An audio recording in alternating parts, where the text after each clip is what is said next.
Amen. Praise the Lord, my son. We are day 124. Asahan Church and Domingo sa Mova del Sur. Amen. Nanaanin, waiting. Ko, nagpapantay ko sa Ginoo. Itagaan mo yung 21 na soul, mga son. Amen. Dahil ko na Ginoo, mga son. Ako din si Sister Christine Umaga. Together with my team. Sister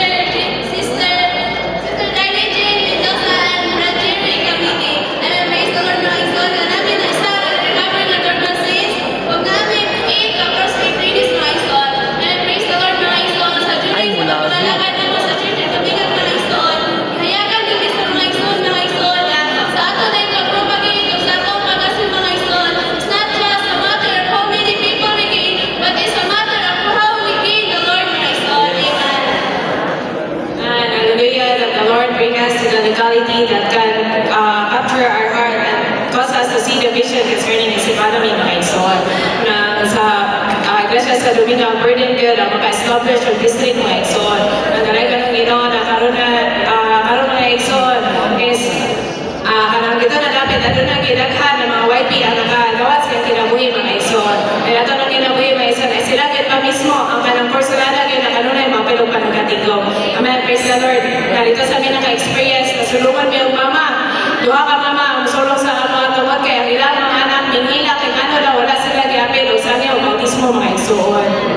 Amen. Praise the Lord, mga igsoon. In Revelation chapter 2, mga igsoon, God knows our work and our labor, mga igsoon. But there is a question. How about our first love, mga igsoon? Mga igsoon, when we labor to God, we need love, mga igsoon. Because nothing but love can keep us in a proper relationship with the Lord, mga igsoon. Together with my team, mga igsoon, itala niya sa Dumingan, mga igsoon. And also sa Dumingan, mga igsoon, nakita na ko ang vision concerning sa pagpangalagan sa mga igsoon. Pero ako mga igsoon dito, mga igsoon, is first week is binantan rin ko, mga igsoon. Pero praise the Lord, sa nagaya ng pagpangatiman sa mga igsoon, kita to sa mga sister na nagko sila.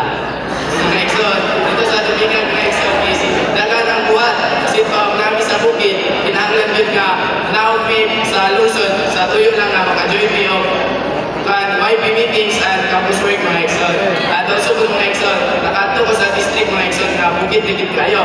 Ako na ang biman sa intern market, delikado na siya para sa mga sister. Nandito matapit, mga igsoon, gihingalan siya ang dalugan. Nandito sa dalugan, mga igsoon, rapid yung agyanan. Tabok pa yung supa. Saka pa puntod, pagkabot dito sa timog sa tigong ng mga igsoon. Kung tigong ka dito, mga igsoon, ikaw gitara, ikaw kanta, ikaw ampo, ikaw dictator sa hymn, ikaw tanan, mga igsoon, kay bago pa ito nga na-establish, mga igsoon. But praise the Lord, mga igsoon, nga nagaya kayo ang pagpangatiman o ang lokality sa Domingan alang sa pagkampo nilang, mga igsoon. Kasi nato nang ginanto sa kanunay sa pagkampo.